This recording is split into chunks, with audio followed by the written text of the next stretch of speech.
As far as Cody Rhodes losing, if you are of the opinion that Cody Rhodes should have lost a few matches before ultimately winning the big one, I understand. It's a fair point. And that likely would have happened already had he not gotten hurt. There was a good half year that he missed because of the injury. I don't think he would have gone undefeated that entire time. But this notion, and I saw that Bully Ray talked about this on Busted Open, this idea that Cody should not have won, it was the right decision because he hasn't faced enough adversity. It's nonsense. He spent years in that company toiling in the undercard trying to make chicken salad out of chicken shit. He wore the Stardust face paint for so long, when he finally wanted out of it and it ran its course, Vince McMahon told him no. So he left. He did what very few people have the balls to do. He left the biggest company and the most money to take a chance on himself somewhere else. He worked in Ring of Honor, he worked in New Japan, and he started an entirely new company to prove that he could draw money and be a bigger star. And he did come out of AEW as a bigger star than he was when he left WWE. But he still just couldn't shake the feeling of unfinished business in WWE. You could tell it always bothered him. The obsession with Triple H and the smashing of the throne and the little jabs in his WWE promos. So he goes back. He wrestles Seth Rollins. He tears his pec, the muscle hanging off the bone. He wrestles a 25-minute Hell in a Cell match. Goes through 7 months of rehab, which I'm sure was no walk in the park.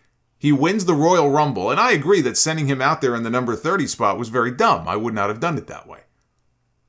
But he survived Gunther at the end of the Royal Rumble. He wins the match. The test was coming out of Elimination Chamber when Sami Zayn lost. Would the fans take to Cody, or would they reject him because they wanted Sami Zayn in that spot? They sacrificed Sami Zayn in Montreal so they could get to Cody in Los Angeles. And when they got there, the fans were ready for it. In the main event of the biggest show of the year. And they crapped the bed. In the lamest possible way. Solo Sikoa ejected from ringside. Only to come back out later anyway and interfere for a third time. We have Adam Pearce managing 2 television shows every single week. He is the de facto general manager. And in your biggest match of the entire year, he is apparently taking a nap in his office. You know, I saw Will Washington from Fightful make a similar point, and he held up Batista at WrestleMania 21 and Goldberg in WCW as examples. Imagine if Batista lost at WrestleMania 21 to Triple H because he didn't face enough adversity. Or if Goldberg lost to Hollywood Hogan in the Georgia Dome because he was deemed to be too strong. Oh, we need to knock this guy down a few pegs. I'll throw another Goldberg example at you. SummerSlam, 2003. The Elimination Chamber match for the World Heavyweight title. That was the night to put the belt on Goldberg when he was mowing everybody down in that chamber. Instead, Triple H, he's laying in the corner with a torn groin in his biker shorts, not doing anything. He comes back with a sledgehammer shot. He wins the match. Also, they could wait 1 extra month and then put the belt on Goldberg then. When they did it, it wasn't as big of a moment. He did not feel as over as he did that night at SummerSlam. That night at SummerSlam was peak Goldberg in WWE during his first run, and they missed the peak. You've reached your exit on the highway. The GPS is telling you need to turn here, and you say, nah, it's okay. I'll wait for the next exit. I'm going to drive a little bit longer. That's what it feels like with Cody. Now, he may end up being the one to beat Roman Reigns. You can never know with these things. People lose momentum. Somebody else gets hot. Right? I mean, anything can happen. Cody went down with an injury. Sami Zayn got hot. He became the hottest star in the entire company outside of Roman Reigns. Who could have predicted that? But maybe it ends up being Cody. Maybe he wins those championships at SummerSlam where they hold off even longer and they do it at WrestleMania 40. Maybe all will be right for him, but sometimes you miss those moments and you can't get them back. Not everybody needs to face the same level of adversity. But Cody's week went from bad to worse, storyline-wise. Again, he's still going to be a top guy, but storyline-wise from bad to worse when he was beaten to within an inch of his life on Raw Monday night by Brock Lesnar, who is sticking around a little bit longer and is back to being a heel. Cody wanted his rematch with Roman Reigns. Paul Heyman told him no. Cody said, fine, give me a tag team match against Roman and Solo. I basically wrestled one at WrestleMania anyway. And Heyman said, if you can go and find a partner willing to team with you, there's 2 conditions. It has to be somebody who is on the WrestleMania card this weekend, and someone who cannot challenge Roman Reigns for the championship if they agree to be your partner. They're basically forfeiting the right to challenge Roman if they agree to be your tag team partner.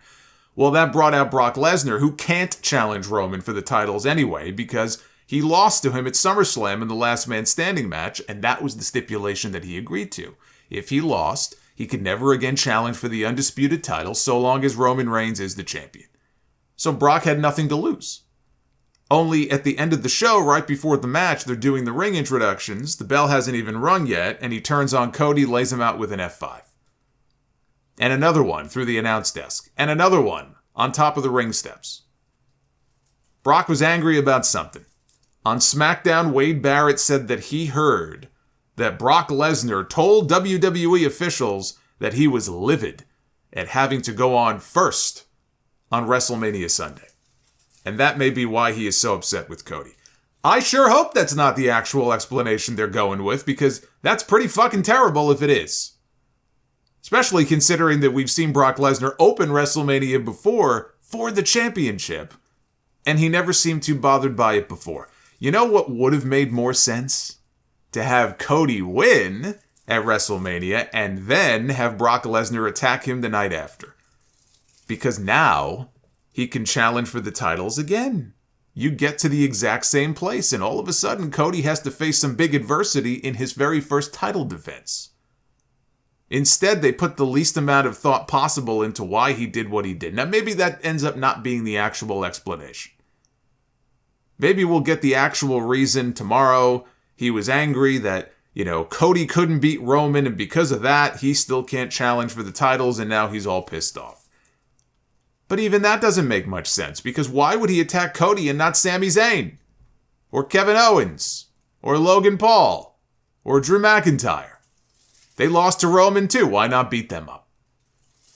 The one thing I disagree with people about, I don't hate Cody against Brock. Some people think it means Cody is being buried. He lost at Mania, then he got destroyed 24 hours later.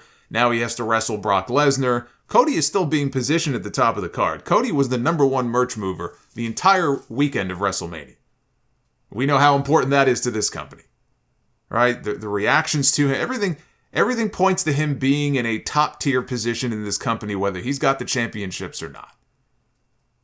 He didn't come out on television Monday night and challenge Austin Theory for the U.S. title. Cody is still in a prime spot. He might even lose to Brock Lesnar. Cody Rhodes could very well lose to Brock Lesnar the first time they meet if they end up working more than one match together. Cody could lose the first one, come back, and end up winning the next one. That could very well happen. The thing to watch for are the crowd reactions. Do the fans begin to sour on Cody if he starts losing, or do they stick with him? Do the cheers get even louder for him? That's going to be the thing to pay attention to going forward.